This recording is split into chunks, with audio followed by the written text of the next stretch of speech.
Drôle de pilote que ceux-là, patientant sur la pit-lane du circuit de Mettey, ils s'apprêtent à prendre leur relais. Ils sont 6, non-voyants ou souffrant d'un important handicap visuel. Et pourtant, ce sont eux qui conduisent ces voitures à double pédalier. Une idée pas si folle que ça. Une méthode de copilotage a été mise au point par Luc Ossermans. Ancien pilote de rallye amateur, il perdait la vue il y a 10 ans.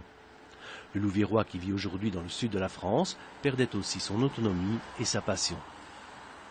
Alors simplement, vous savez, au quotidien, nous sommes spectateurs de notre déplacement. C'est notre conjoint qui nous emmène, un ami, de la famille ou qui que ce soit. Il y a quand même une frustration de ne pas pouvoir être derrière le volant.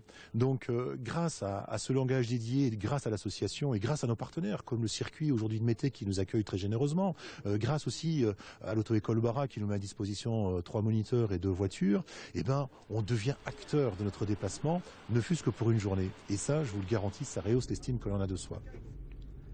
Karine est aveugle depuis qu'elle a 18 ans. Il y a 5 ans, la Binchoise relève le défi et prend pour la première fois de sa vie les commandes d'une voiture. Faire tomber les barrières qu'il y a au niveau du handicap, montrer que malgré le handicap, on est capable de faire plein de choses si on est entouré, si on a les possibilités. Et bon, moi mon rêve ça aurait été de conduire, mais malheureusement la vue n'étant pas là, j'ai dû me résoudre à ne pas pouvoir le faire tous les jours. Mais ici depuis 2010, depuis que Luc nous a donné la possibilité de le faire, à chaque occasion je suis partante, aussi bien à l'auto-école Bara qu'à Spa-Francorchamps. J'ai été 3 fois. Les plus expérimentés, ou ceux qui ont pu conduire avant de perdre la vue, font preuve d'une maîtrise impressionnante. D'autres, comme la Senefoise Laurence, découvrent les joies de l'apprentissage. Il y a une semaine, elle n'avait jamais touché un volant.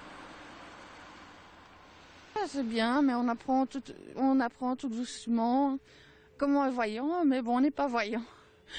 Mais c'est chouette, c'est des bonnes sensations. Pour comprendre ce que représente la conduite à l'aveugle, l'association avait invité le supermotard binchois Frédéric Fiorentino. 4 fois vainqueur du Superbike de Mettey, il pourrait faire le circuit les yeux fermés. Il l'a donc fait, un sacré défi. C'est d'être super attentif à ce que le convoyeur dit, parce que en fait on doit vraiment rester concentré, il faut faire 200% confiance à la personne qui est à côté de vous, et bien entendu ne pas confondre la droite de la gauche et bien connaître le cadran horaire. La concentration doit être totale. Dans le véhicule, le copilote est un moniteur d'auto-école formé à la méthode de Luc Ossermans.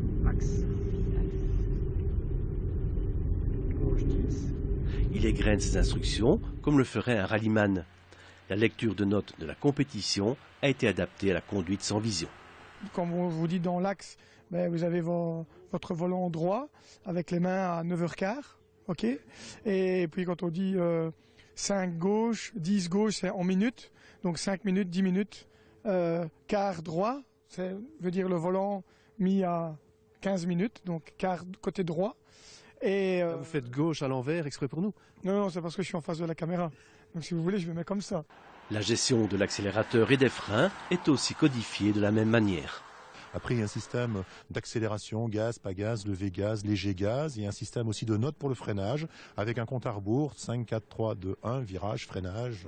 Voilà. Donc il y a tout un ensemble de codes, je vous le dis extrêmement rapidement comme ça, parce que c'est assez fastidieux, mais il y a un ensemble de notes qui permet aujourd'hui aux déficients visuels de se déplacer d'une façon extrêmement efficace, parce que sur d'autres circuits extrêmement impressionnants, les non-voyants roulent entre 120 et 150 km/h.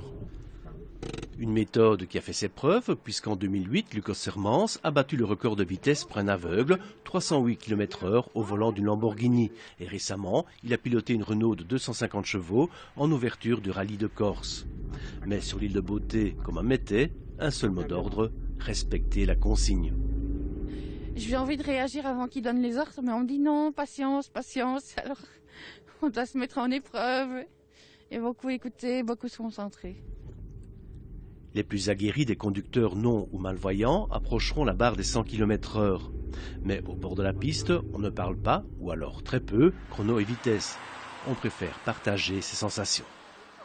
Le défi en premier lieu, mais oui, de manipuler le volant, d'avoir la sensation de faire corps en fait, avec le véhicule, on sent vraiment les sensations de ce qu'on fait et quand on est à côté soit à l'arrière du véhicule avec quelqu'un, un ami ou de la famille ou qu'on est passager, on se représente plus facilement les mouvements de la voiture, ce que le conducteur fait avec le volant, avec les vitesses, avec l'accélération.